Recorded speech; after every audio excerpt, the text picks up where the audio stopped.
Gerard Butler, Jerry Butler, plays the title role in a new movie called Machine Gun Preacher. It's not what you think by the title. No, and true story. It's about a man who travels to Africa to help orphans there. An ex-con biker. Man. I'm here today to talk to you about families just like yours, half a world away, that desperately need your help. I was thinking maybe I could go over there. Africa?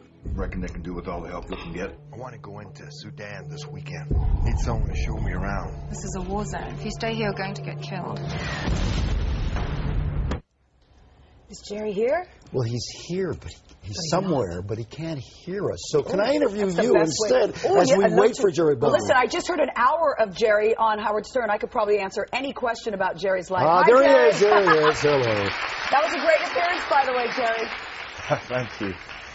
I know you had the big premiere last night, and Frances, our talking director, who is no longer our director, she left us, but she still loves you, and I heard she was stalking you last night. Was she? I don't know. What are you talking about? I get stalked a lot. So Yeah. I get stalked a lot. He knows the feeling. There were so many Mine's my bill collectors. There were so many women trying to make out with him and grab his butt. I guess he didn't notice. You were there? I was supposed to go, and I really want to see this movie. I'm sorry I could not go. All right, this character you play, talk about him and what he does.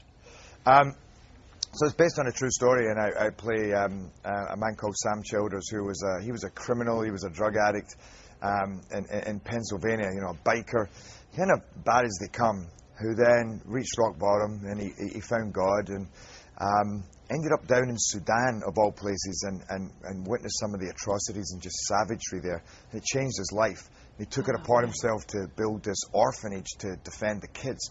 But he went even further than that and started going out and fighting the rebels who were kidnapping these children. Horrible. And so he kind of started his own war with them, and was bringing back the kids and rehabilitating them, and trying to raise money for the orphanage and deal with the family back home. And so it's a real colourful and harrowing adventure. I'm assuming you met the real man behind this story, and does that make it easier to portray him, or a little bit harder, puts more pressure?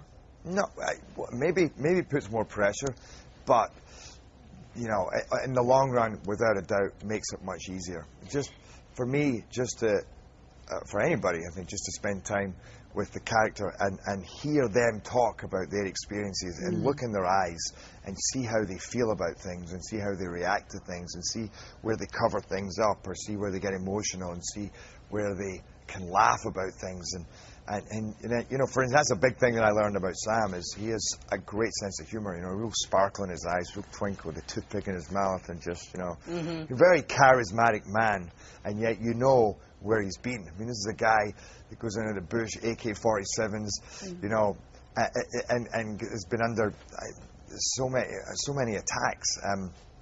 And even back home in Pennsylvania, you know, with the shotguns and getting into all kinds of trouble and fights. You know, speaking of which, I was listening to your interview, and you, not that you got into trouble, but you had a really interesting past. I was so shocked to hear some of the stuff when you were sort of, I don't want to say you had a death wish, but you kind of did. You were hanging off the side of a ship, you were wasted, and, you know, what do you think all of that led to you being where you are today? Yeah, without a doubt. I mean, it's interesting. We talk about, you know, Sam and his wayward ways, and then when he found a purpose, and for him that was going down to Africa and helping these kids, it allowed him to channel all his energy into that. And I was training as a lawyer, and yet I was getting into so much trouble, you know, before that and after, but because I just didn't know where my place was. Well, your place was acting, and you got that role in Train Spotting on yeah, it really kind of saved your life and changed your life, yes? Yeah, absolutely, changed my whole life. And then I realized that all of that pain and all of that craziness is what allows me to play Sam Childers, is what allows me to play a Leonidas, you know. It's I can use all of that energy that went into self-destruction and put it into something positive and remember the emotions and the lows where I've been and feed on that. We would love for you to come in here again one day. Maybe just, you know, I know you're big now, but You know, Maybe when you tomorrow. did I know 300, you're you big came. now. Well, he came when he did 300, and we had so Hey, much Jared, fun. we would talk more. We know you have other interviews to do, and you have to leave and go to the others. Otherwise, we'd hold you here. But good luck to you. Machine Gun Preacher opens Can't tomorrow. wait. Thanks, Jerry. Thank If he you. was here, we would really hold him physically here. I'm telling you, the story he had. I mean, he was hanging off sides of buildings, wasted. He hasn't had a drink in a long time. That but sounds like perfect training to be a lawyer. I'm surprised he got out no, of he that. already was at that Ah. point. But And you know the what story of the man he is um, playing, you know, you go to Africa, you can fall in love and get very, very sucked in, as this man did, and this man has done a lot of good there.